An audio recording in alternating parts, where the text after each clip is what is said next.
ನಮಸ್ಕಾರ ಎಲ್ಲರಿಗೂ. ಇವತ್ತು ನಾವು ನಿಮ್ಗೆ ಬಹಳ ವಿಶೇಷವಾಗಿ ಈಸಿಯಾಗಿ ಬೆಣ್ಣೆ ದೋಸೆ ಅಥವಾ ಬೆಣ್ಣೆ ಮಸಾಲೆ ದೋಸೆಯನ್ನು ಐರನ್ ತವಾ ಮೇಲೆ ಯಾವ ರೀತಿ ಮಾಡೋದು ಅಂತೇಳಿ ತೋರಿಸ್ಕೊಡ್ತೀವಿ ರೀ. ನೀವು ಪ್ರತಿ ಸರಿ ಹೇಳ್ತೀರಿ ನಾನ್ ಸ್ಟಿಕ್ ತವಾ ಬೇಡ್ರಿ, ಕಬ್ಬಿನ ತವಾ ಮೇಲೆ ಮಾಡಿ ತೋರಿಸ್ರಿ ಅಂತ. ಇವತ್ತಿನ ಬಿಡದಾಗ್ರಿ ನಾವು ನಿಮ್ಗೆ ಮಸ್ತಾಗಿ ಯಾವ ರೀತಿ ಈ ಒಂದು ರೀತಿಯ ದೋಸೆಯನ್ನು ಮಾಡೋದು ಅಂತೇಳಿ ವಿತ್ ಟಿಪ್ಸ್ ತೋರಿಸ್ಕೊಡ್ತೀವಿ. ಅದಕ್ಕಿಂತ ಮೊದಲು ನಮ್ಮ ಚಾನಲನ್ನು ಸಬ್ಸ್ಕ್ರೈಬ್ ಮಾಡಿರಲ್ಲ ಅಂತಂದ್ರೆ ಪಟ್ನ ಮಾಡಿಬಿಡಿ. ನೋಡಿ, ಇಲ್ಲಿ ನೀವು ಮೊದಲಿಗೆ 3 ಕಪ್ಪಷ್ಟು ಅಕ್ಕಿಯನ್ನು ತೊಗೊಳ್ಬೇಕು. ಯಾವ್ದು ಬೇಕಾದ ಅಕ್ಕಿ ತೊಗೊರಿ, ರೇಷನ್ ಅಕ್ಕಿ ತೊಗೋತಿರೋ, ಹೊರಗೆ ಹೋಗಿ ದೋಸೆ ಅಕ್ಕಿ ಕೊಡೋದ್ರೂ ಕೊಟ್ಟ ಬಿಡ್ತಾರೆ. ಯಾವ್ದು ಬೇಕಾದ ತೊಗೊರಿ, 3 ಕಪ್ಪಷ್ಟು ತೊಗೊರಿ. ಅದಕ್ಕೆ 1 ಟೇಬಲ್ ಸ್ಪೂನಷ್ಟು ಕಡಲೆಬೇಳೆ, ಆಮೇಲೆ 1 ಟೀ ಸ್ಪೂನಷ್ಟು ಮೆಂತೆಕಾಳು, ಅರ್ಧ ಕಪ್ಪಷ್ಟು ಉದ್ದಿನ ಬೇಳೆಯನ್ನು ನೀವಿಲ್ಲಿ ಸೇರಿಸ್ಬೇಕಾಕತ್ರಿ. ಗೊತ್ತಾದ್ರಿ? ಇನ್ನು ಇದಕ್ಕೆ ನೀರನ್ನು ಹಾಕಿ ಒಂದು 2-3 ಸಲ ಚಲೋತ್ನಂಗೆ ವಾಶ್ ಮಾಡ್ಕೊಂಡು ನೀವು ತೊಗೊಂಡು ಬರ್ರಿ. ಯಾವ ರೀತಿ ಅಂತಂದ್ರೆ, ನೀವು ಮತ್ತೊಂದು ಸಲ ನೀರು ಹಾಕಿದಾಗ ಇದು ಈ ರೀತಿಯಾಗಿ ಬಿಳಿನೇ ಅಂದ್ರೆ ಬಿಳಿ ಇರಂಗಿಲ್ಲ ಬಿಡ್ರಿ, ನೀರು ಒಟ್ಟು ಟ್ರಾನ್ಸ್ಪರೆಂಟ್ ಇರಬೇಕು ರೀ. ಆಮೇಲೆ ಏನು ಮಾಡಿರಿ, ಈಗ ಆ ರೀತಿಯಾಗಿ ಎಲ್ಲನೂ ಚೆನ್ನಾಗಿ ತೊಳಿತ್ರಿ.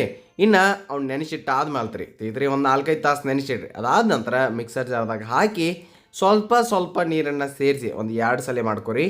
ಗರ್ರ ಅಂತ ಹೇಳಿ ಹಿಟ್ಟನ್ನು ನೀವು ರುಬ್ಬಿಕೊಂಡು ತೊಗೊಂಬರ್ಬೇಕ್ರಿ. ನಡ್ಬರ್ಕ್ ಬೇಕಂದ್ರೆ ಇನ್ನೊಂದು ಸ್ವಲ್ಪ ಅದಕ್ಕೆ ನೀರನ್ನು ನೀವು ಸೇರಿಸಿ ಈ ರೀತಿಯಾಗಿ ರುಬ್ಬಬೇಕು. ಹಿಟ್ಟನ್ನು ರುಬ್ಬಿ ನೀವೇನು ಮಾಡ್ಬೋದು ರೀ, ಓವರ್ ನೈಟ್ ಬಿಡ್ಬೋದು ರೀ. ಇಲ್ಲ ನಾವು ನಿಮಗೆ ಜಲ್ದಿ ಮಾಡಿ ತೋರ್ಸಾಕತ್ತೀವಿ, ಒಂದೂವರೆ ತಾಸ್ದಾಗ ಅಷ್ಟು ಮಾಡಿ ತೋರ್ಸಾಕತ್ತೀವಿ ರೀ. ನೀವು ಇನ್ನೂ ಓವರ್ ನೈಟ್ ಬಿಟ್ರಿ ಅಂತಂದ್ರೆ ಭಾಳ ಚಲೋ ತಂಗಿ ಈ ಒಂದು ಹಿಟ್ಟು ತಯಾರಾಗ್ತೈತೆ ರೀ. ತಿತ್ತಿಲ್ಲ ಈ ರೀತಿಯಾಗಿ ಏನು ಮಾಡಿರಿ, ಒಂದು ಮೇಲೆ ಏನರ ಮುಚ್ಚಿ ಅದಕ್ಕೇನು ಮಾಡೋಕೋಬೇಡಿ, ಮಿಕ್ಸ್ ಬರೀ ಹಂಗೆ ಬಿಟ್ಬಿಡ್ರಿ. ಆಮೇಲೆ ಅದ್ರ ಮೇಲೆ ಲಿಡ್ಡನ್ನು ಕ್ಲೋಸ್ ಮಾಡಿ ಬಿಟ್ಬಿಟ್ಟು ಎಷ್ಟೊತ್ತನ ಬೇಕೋ ಅಷ್ಟೊತ್ತನ. ಅದಾದ ನಂತರ ಇನ್ನು ನೀವು ನೋಡ್ಬೋದು ಬರೋಬ್ಬರಿಯಾಗಿ ಹಿಟ್ಟು ತಯಾರಾಗೈತಿ. ಓವರ್ ನೈಟ್ ಬಿಟ್ರಿ ಅಂತಂದ್ರೆ ಇನ್ನಷ್ಟು ಹುದುಗ್ ಬರ್ತೈತೆ ಅಷ್ಟೇ. ಈಗ ಅದನ್ನು ಮಿಕ್ಸ್ ಮಾಡಿ ಇನ್ನು ಅದಕ್ಕೆ ಮತ್ತೇನೇನು ಹಾಕಬೇಕು ಅಂತಂದ್ರೆ 1 ಟೀ ಸ್ಪೂನಷ್ಟು ಸಕ್ಕರೆ ಕಲರ್ ಸಲುವಾಗಿ 1 ಟೀ ಸ್ಪೂನಷ್ಟು ಹಾಕಿರಿ. ಅದಾದ ನಂತರ ಒಂದು 2 ಟೀ ಸ್ಪೂನಷ್ಟು ಉಪ್ಪನ್ನು ನೀವು ಸೇರಿಸಿರಿ. ಇದ್ರ ರುಚಿಗೆ ತಕ್ಕಷ್ಟು ನೋಡಿಕೊಂಡು ಉಪ್ಪನ್ನು ಸೇರಿಸಿರಿ. ಆಮೇಲೆ ಇದನ್ನು ಚಂದಂಗೆ ಗಾರ ಗಾರ ಗಾರ ಗಾರ ಗಾರ ಅಂತ ಹೇಳಿ ಮಿಕ್ಸ್ ಮಾಡಿ ಚಂದಂಗೆ ಮಿಕ್ಸ್ ಮಾಡಿರಿ ಏಕದಮ್ ಪದ್ಧತಿಯಾಗಿ. ಅದಾದ ನಂತರ ಇದನ್ನು ಸ್ವಲ್ಪ ಹೊತ್ತು ನೀವು ಬೇಕಂದ್ರೆ ಮುಚ್ಚಿಡ್ಬೋದು. ಭಾಳ ಚಲೋ ಹೊತ್ತಂಗೆ ಅದಾಗ ಕುಡ್ಕೊಂಡ್ಬಿಡ್ತೈತಿ ಉಪ್ಪದು ಎಲ್ಲ ರೀತಿ.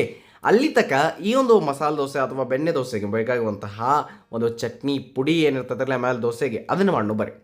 ಒಂದು ಪಾನ್ಯಾಗ ಸ್ವಲ್ಪ 1 ಟೀ ಸ್ಪೂನಷ್ಟು ಎಣ್ಣೆನ ಕಾಯಕ್ಕಿಟ್ಟು ಅದಕ್ಕೆ ಬ್ಯಾಡಗಿ ಮೆಣಸು ಹಂಗೆ ಈ ಖಾರದ ಗುಂಟೂರು ಚಿಲ್ಲಿಯನ್ನು ಎರಡನ್ನೂ ನಾವು ಹಾಕ್ಕೊಂಡು ಹೋಗ್ತೈತ್ರಿ.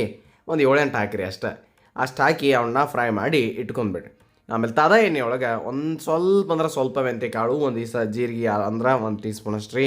ಆಮೇಲೆ ಇಲ್ಲಿ ಕಡಲೆಬೇಳೆಯನ್ನು ಹಾಕಿರಿ, 1 ಟೇಬಲ್ ಸ್ಪೂನಷ್ಟು ಕಡಲೆಬೇಳೆಯನ್ನು ಹಾಕಿ. ಅದಾದ ನಂತರ 1/4 ಕಪ್ಪಷ್ಟು ಉದ್ದಿನಬೇಳೆ, ಆಮೇಲೆ 1.5 ಟೀ ಸ್ಪೂನಷ್ಟು ಈ ಎಳ್ಳು, ಅದಾದ ನಂತರ ಒಂದು ಅರ್ಧ ಟೀ ಸ್ಪೂನಷ್ಟು ಕಾಳು ಮೆಣಸು, ಹಾಗೆ ಕರಿಬೇವನ್ನು ಹಾಕಿ ಚೆಂದಂಗೆ ಇಲ್ಲೇ ಮಿಕ್ಸ್ ಮಾಡಿ. ಮಿಕ್ಸ್ ಅಂದ್ರೆ ಏನು ರೀ, ಸ್ವಲ್ಪ ಹುರಿರಿ ಚಲೋತ್ನಾಗೆ ಅವ್ರು ರೋಸ್ಟ್ ಆಗಬೇಕು. ಅಷ್ಟೇ ಎಣ್ಣೆ ಒಳಗೆ ಭಾಳ ಎಣ್ಣೆ ಹಾಕೋದಿಲ್ಲ, ಇಷ್ಟ ನೀವು ರೋಸ್ಟ್ ಮಾಡಿ.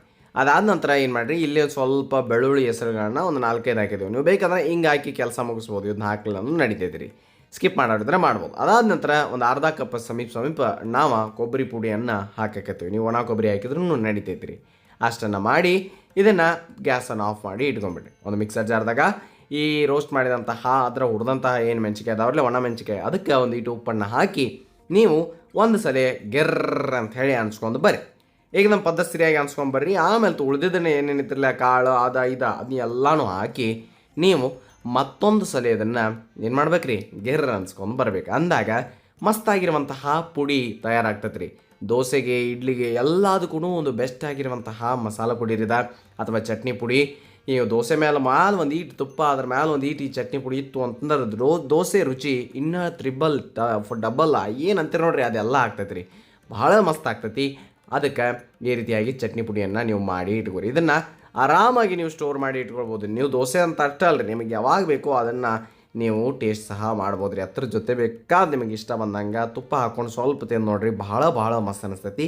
ಈ ರೀತಿಯಾಗಿರುವಂತಹ ಚಟ್ನಿ ಪೌಡ್ರನ್ನು ನೀವು ದೋಸೆ ಸಲುವಾಗಿ ಅಥವಾ ಬೇರೆ ಅದಕ್ಕೆ ಮಾಡ್ಕೊಂಡು ಸ್ಟೋರ್ ಮಾಡಿ ಇಟ್ಕೋಬೋದು ರೀ.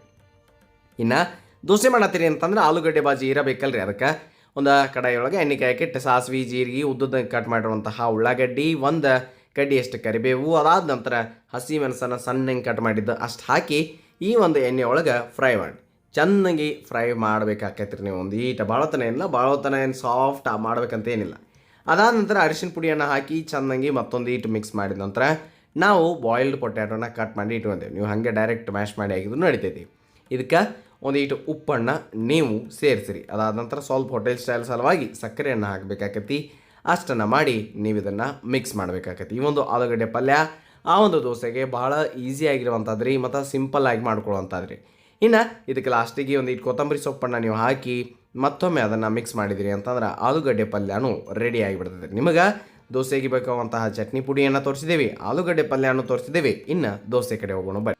ದೋಸೆ ಮಾಡೋಕೆ ತವೆ ಭಾಳ ಇಂಪಾರ್ಟೆಂಟ್. ನಿಮಗೆ ಹೇಳ್ರಿ ಐರನ್ ತವ ಅಂತ ಹೇಳಿ, ಅದನ್ನು ಫಸ್ಟಿಗೆ ಒಂದು ಸ್ವಲ್ಪ ನೀರು ಹೊಡೆದ ಚಂದಂಗೆ ಒರೆಸಿದ ಆದ ನಂತರ ದೋಸೆಯನ್ನು ಹಾಕಾಕ ನೀವು ಶುರು ಮಾಡಿ. ಒಂದು ಚಮಚೆಯಿಂದ ಒಂದು ಚಮಚ ಅಷ್ಟೇ ಹಿಟ್ಟನ್ನು ತೊಗೊಂಡು ಈ ರೀತಿಯಾಗಿ ಸ್ವಲ್ಪ ಅದನ್ನು ತಿರುವಿದ್ರಿ ಅಂತಂದ್ರೆ ಮುಗಿದೋಯ್ತು, ತೀಡಿದ್ರಿ ಅಂತಂದ್ರೆ ಮುಗಿದೋಯ್ತು ರೀ. ಈಗ ಅದನ್ನು ಪದ್ಧತಿಯಾಗಿ ಅದು ತಾಣ ಬೇಯಕ್ಕೆ ಸ್ಟಾರ್ಟ್ ಆಗ್ತೈತಿ. ಅವಾಗ ನೀವು ಇಲ್ಲಿ ತುಪ್ಪವನ್ನು ಹಾಕಿರಿ. ತುಪ್ಪ ಬೆಣ್ಣೆ ದೋಸೆ ತೆಗೆದಿವಿ, ತುಪ್ಪ ಜಾಸ್ತಿ ಹಾಕಿ ಆಮೇಲೆ ಬಟರನ್ನು ಈ ರೀತಿ ಮ್ಯಾಲ ಒಂದೀಟ ಸವರಿಬಿಡ್ರಿ. ಚೆಂದಂಗೆ ಸವರಿಬಿಡ್ರಿ, ಭಾಳ ಚೆಂದಂಗೆ ಅದು ಬೇಯ್ತೈತಿ. ನೋಡ್ಬೋದು ನೀವು ಏಕದಮ್ ಸಿಂಪಲ್ಲಾಗಿ ಏಕದಮ್ ಮಸ್ತಾಗಿ ಕಾಣಕತ್ತೈತಿ ರೀ. ಅದ್ರ ಮ್ಯಾಲೆ ನಡಬರ್ಕ ಈ ರೀತಿ ನಾವು ಮಾಡಿದಂತಹ ಚಟ್ನಿ ಪುಡಿ ಏನೈತ್ರಿ ಇದಕ್ಕೆ ತೋರಿಸಿದ್ದೀವಿ, ಆ ಚಟ್ನಿ ಪುಡಿಯನ್ನು ಹಾಕಿ ದೋಸೆಯನ್ನು ಆರಾಮಾಗಿ ನೀವು ಅದನ್ನು ಎಲ್ಲ ಕಡೆ ಮಾಡಿ ಸವಿರಿ. ನಡಬರ್ಕ ಒಂದೀಟ ಆಲೂಗಡ್ಡೆ ಪಲ್ಯ ಇಟ್ರಿ ಅಂತಂದ್ರೆ ಏಕದಮ್ ಮಸ್ತ್ ಆಗಿರುವಂತಹ ಬೆಣ್ಣೆ ಮಸಾಲೆ ದೋಸೆ ತಯಾರಾಗ್ತದೆ. ನೋಡಿರಿ ಏನು ಮಸ್ತ್ ಕಲರ್ ಬಂದೈತಿ, ಏನು ಮಸ್ತ್ ಟೆಕ್ಸ್ಚರ್ ಬಂದೈತಿ ಅಂತೇಳಿ ನಿಮಗೆ ಗೊತ್ತಾಗತೈತಿ ರೀ. ಏಕದಮ್ ಒಳಗಡೆಯಿಂದ ಸಾಫ್ಟ್ ರೀ, ಮೇಲ್ಗಡೆಯಿಂದ ಮಸ್ತಾಗಿ ಕ್ರಿಸ್ಪಿ ಅನ್ಸುವಂಥ ಈ ದೋಸೆ ತಯಾರಾಗ್ತೈತಿ. ನೋಡಿ ಒಂದು ಟಿಪ್ಸ್ ನೆನಪಿಟ್ಕೊರಿ, ದೋಸೆ ಒಂದು ಈಟು ಪಳಗಿಸ್ಬೇಕು ಅಂತಂದ್ರೆ ತವಾಗ ಒಂದು ಈಟು ನೀರು ಹೊಡೆದು ಆಮೇಲೆ ಎಣ್ಣೆ ಅಥವಾ ತುಪ್ಪ ಹಾಕಿ ಮತ್ತೊಮ್ಮೆ ನೀರು ಹೊಡೆದು ಒರೆಸಿದ್ರಿ ಅಂತಂದ್ರೆ ಅದು ಪದ್ಧತಿಯಾಗಿ ದೋಸೆ ಚೆನ್ನಾಗಿ ಬರ್ತೈತೆ. ಅಥವಾ ಒಂದು ಉಳ್ಳಾಗಡ್ಡಿಯಿಂದ ಎಣ್ಣೆಯನ್ನು ಹಚ್ಬೋದು ರೀ, ನೆನೆಬಿಟ್ಕೊರಿ. ಆಮೇಲೆ ದೋಸೆಯನ್ನು ಹಾಕಬೇಕು. ಹಾಕುವಾಗ ಒಂದು ಈಟು ಗ್ಯಾಸನ್ನು ಅಂದ್ರೆ ಫ್ಲೇಮನ್ನು ಸಣ್ಣ ಇಡ್ರಿ, ಆಮೇಲೆ ಜೋರು ಮಾಡಿರಿ. ಈಗ ಅದರ ಮೇಲೆ ತುಪ್ಪ ಮತ್ತು ಈ ಒಂದು ಬೆಣ್ಣೆ ಅಥವಾ ಬಟರನ್ನು ಹಾಕಿರಿ. ನೀವು ಬಿಳಿ ಬೆಣ್ಣೆ ಇರ್ತೈತಿರಲ್ಲ ಅದನ್ನು ಬೇಕಾದರೂ ಹಾಕ್ಬೋದು, ಗೊತ್ತಾದ್ರಿ. ಇಷ್ಟು ಮಾಡಿ ಅದನ್ನು ಬೇಯಾಕ್ಬಿಡ್ರಿ. ಸ್ವಲ್ಪ ಚಲೋ ಹೊತ್ತಂಗೆ ಬೇಯಾಕ್ಬಿಟ್ರಿ ಅಂತಂದ್ರೆ ಅದು ಭಾಳ ಚೆಂದಂಗೆ ತಯಾರಾಗಿಬಿಡ್ತೈತಿ. ಆಮೇಲೆ ಒಂದು ಗ್ಲಾಸಿ ಟೆಕ್ಸ್ಚರ್ ಬರ್ತೈತೆ ರೀ. ನಿಮ್ಮ ಹೋಟೆಲ್ದಾಗ ಅದು ನೋಡ್ತಿರ್ತಿರಲ್ಲ ಹಂಗನ ಬರ್ತೈತೆ ರೀ. ನೋಡಿರಿ ಈ ರೀತಿಯಾಗಿ ನೀವು ಮಾಡಿ ಸುತ್ತಿ ತೆಗೆದುಬಿಟ್ರೂ ಅಟ್ಟ ಚೆಂದಂಗೆ ಕಾಣ್ತೈತಿ. ಒಳಗಡೆ ಅಷ್ಟ ಮೃದುವಾಗಿರ್ತೈತಿ, ಮೇಲ್ಗಡೆ ನಿಮಗೆ ಗರಿಗರಿಯಾಗಿ ಅನಿಸ್ತೈತಿ ರೀ. ಈಗ ಅದನ್ನು ನೋಡ್ಬೋದು ನೀವು ಎಷ್ಟು ಚಂದ ಕಾಣತೈತಿ ಅದ ಅಂಥೇಳಿ ಗೊತ್ತಾಗತೈತಿ ರೀ. ಹಿಂಗಣ ನೀವು ಎಲ್ಲ ದೋಸೆಗಳನ್ನ ಮಾಡ್ಕೊಳ್ಬೋದು ರೀ. ತಿಳ್ರಿ ಇಷ್ಟ. ಆಮೇಲೆ ಪ್ರತಿ ಸಲ ಅದಕ್ಕೆ ಎಣ್ಣೆ ಹೊಡಿಬೇಕಂತ ಏನಿಲ್ಲ, ಒಂದು ಸಲ ನೀರು ಹೊಡೆದ ಒರೆಸಿದ್ರೆ ಮುಗಿದೋಯ್ತು. ಆಮೇಲೆ ದೋಸೆಯನ್ನು ಹಾಕಿ ಚೆಂದಂಗೆ ಈ ರೀತಿಯಾಗಿ ಲೈನ್ ಬರುವಂಗೆ ತಿಳಿದ್ರಿ ಅಂತಂದ್ರೆ ಅದರಿಂದ ಚಂದ ಕಾಣ್ತೈತಿ. ಆಮೇಲೆ ದೊಡ್ಡ ಬೇಕಂದ್ರೆ ದೊಡ್ಡ, ಸಣ್ಣ ಬೇಕಂದ್ರೆ ಸಣ್ಣ, ಅದ್ರ ತಕ್ಕನಾಗಿ ನೀವು ಹಿಟ್ಟನ್ನು ಹಾಕಬೇಕು. ಆಮೇಲೆ ತುಪ್ಪವನ್ನು ಹಾಕಬೇಕು. ಸ್ವಲ್ಪ ತುಪ್ಪ ಇಲ್ಲಿ ಸ್ವಲ್ಪ ಜಾಸ್ತಿ ಹಾಕ್ತಿರ್ತೀವಿ, ಯಾಕಂದರೆ ಯಾವಾಗ ಒಮ್ಮೆ ಮಾಡ್ತಿರ್ತೀವಿ, ಪ್ರತಿದಿನ ಮಾಡುವಂಥ ದೋಸೆ ಅಲ್ರಿದೆ. ಆಮೇಲೆ ಈಗ ಅದರ ಮೇಲೆ ಬೆಣ್ಣೆಯನ್ನು ಒರೆಸಿ ಈ ರೀತಿಯಾಗಿರುವಂತಹ ಚಟ್ನಿ ಪುಡಿಯನ್ನು ಹಾಕಿದ್ರಿ.